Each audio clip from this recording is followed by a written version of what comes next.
Is this a sign of things to come? 2025 started off with explosive news from Canada with Justin Trudeau's resignation, but I think you're being lied to about the internal tension that has been brewing for many months. In particular, it's the Trudeau regime taking up arms against people like Jordan Peterson. That turned very ugly in the last few weeks, with Jordan even threatening a Liberal MP, so here's the gist of how it went down. Jordan Peterson kicked off this decisive election year for Canada with a bombshell interview with the country's Conservative Party leader, Pierre Poilievre, and the House leaders, even holding important positions, straight up slandered both of them for it. Liberal MP Iqra Khalid wrote, quote, "Did Russia fund a recent Pierre Poilievre interview? I guess he will never know because he refuses to get his security clearance." Not just that, the Minister for Immigration basically acted like a school playground bully by writing on X, quote, "Not the biggest surprise in the world to see these two greasy walruses promote each other's ego. Is this where we're headed?" And that's when Jordan Peterson had enough, writing straight in a quote tweet to Ira threatening, quote, "Dear Miss Khalid, watch it seriously." But that's just the tip of the iceberg with the kind of direct friction that Jordan Peterson has been having with the Canadian government, when Justin himself leveled a pretty hefty accusation against Jordan Peterson and Tucker Carlson of being paid Russian propagandists. I think Trudeau got confused because that's his permanent state of being. And, he's just the prime minister and the leader of a G7 country, and it was just a parliamentary committee. And so I have no legal recourse. And so he can basically say whatever he wants. And that is what he said. Me and Tucker Carlson, Russian agents, so. We did contact lawyers about it. 'Cause we're like, can we sue? No, you can't sue. Not if he's No, under there's oath. nothing you can do. So apparently this happens quite often because they're under oath. So people trust it more because it's under oath. Yeah. And so what people say is, say it when you're not under oath. Yeah. As soon as you say it when you're not under oath, you're able to be sued. Yeah. So. Yeah, well, I think, I think with, it was a mistake, with Trudeau, though. it's always narcissism, confusion with a leaven of malevolence. And I'm sure that was at work here. I know he's no friend of Tucker Or Carlson. literally stupidity. Yes. Right-wing people like Tucker and Jordan Peterson. Yeah. Like, it could have been that much thought. Yeah. Yes. Which is terrifying. Yeah. Well, that's for sure. That's for sure. So I'm afraid the fortune in rubles that is supposed to be coming my way has failed to make itself manifest. And there isn't much else to be said about that except that it's exactly what you'd expect from him.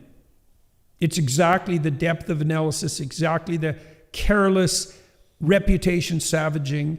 It's exactly the narcissism. It's precisely the lack of depth in terms of analysis. It's everything you'd expect from Mr.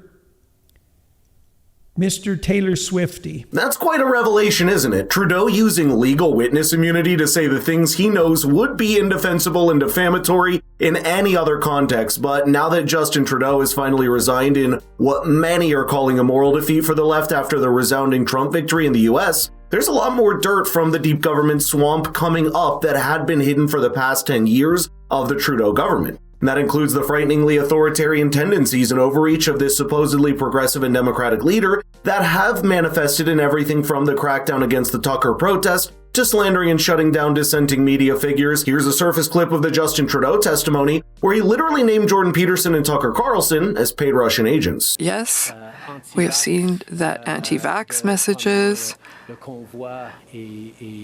during the convoy and during the pandemic were amplified by Russian propaganda, especially in the media of the right, and it was continued by messages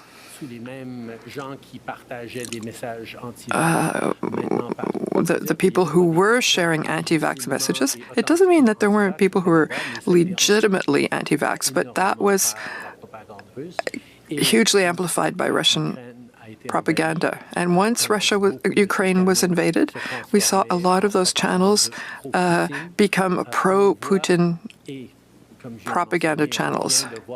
And as I said, we've recently seen that RT is currently funding bloggers and other YouTube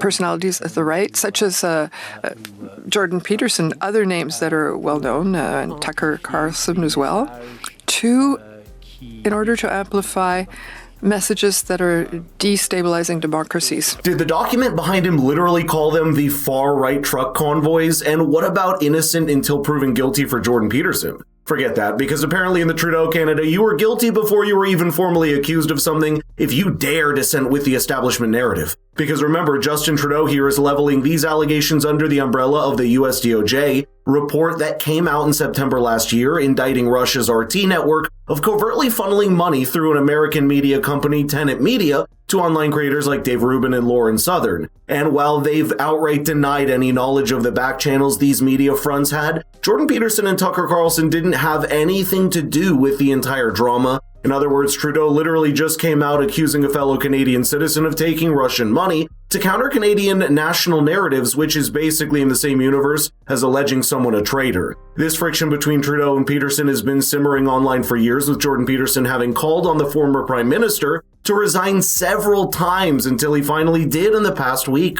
Over the holidays, I've also had a chance to reflect and have had long talks with my family about our future. Throughout the course of my career, any success I have personally achieved has been because of their support and with their encouragement. So last night over dinner, I told my kids about the decision that I'm sharing with you today. I intend to resign as party leader, as Prime Minister, after the party selects its next leader through a robust, nationwide, competitive process. Last night, I asked the President of the Liberal Party to begin that process.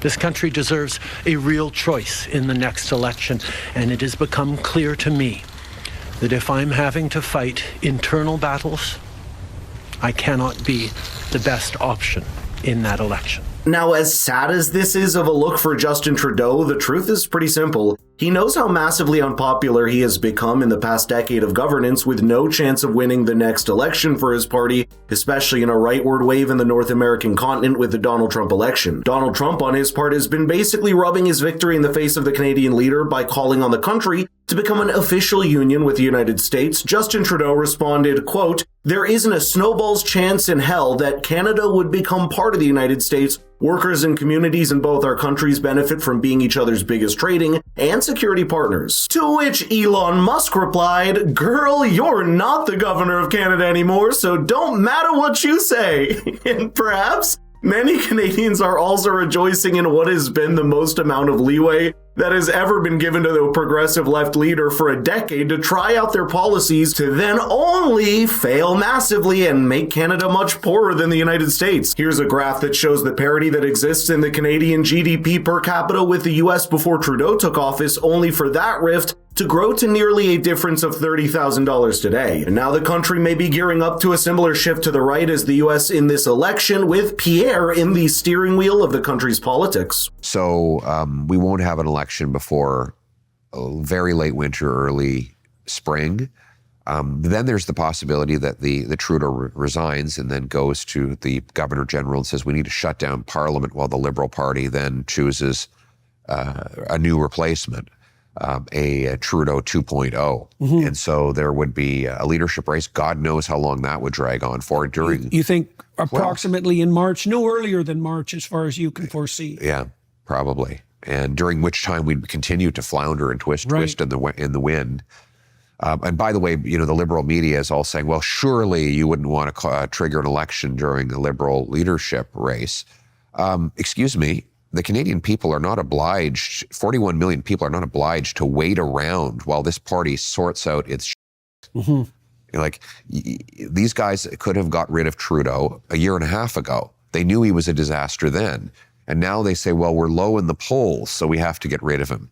Now, you didn't care when he was just depriving single mothers of food for their kids, or doubling housing costs, or unleashing crime in neighborhoods across the country. But now you're really concerned about getting rid of him because your poll numbers are down and you want to keep your job. Sorry, that's not a good reason to paralyze the entire country, in the face, by the way, of a major negotiation with the incoming U.S. president, who enters with a massive and powerful mandate, and a man who has proven that he can spot weakness from a mile away. And that means the political wave might be about to reverberate up north into Canada in the 2025 elections, but that remains to be seen with the kind of mandate the Canadian people give in the elections expected in October. But let me know in the comments how you see them panning out, because this is a change that the average Canadian working class voter has been calling for several years.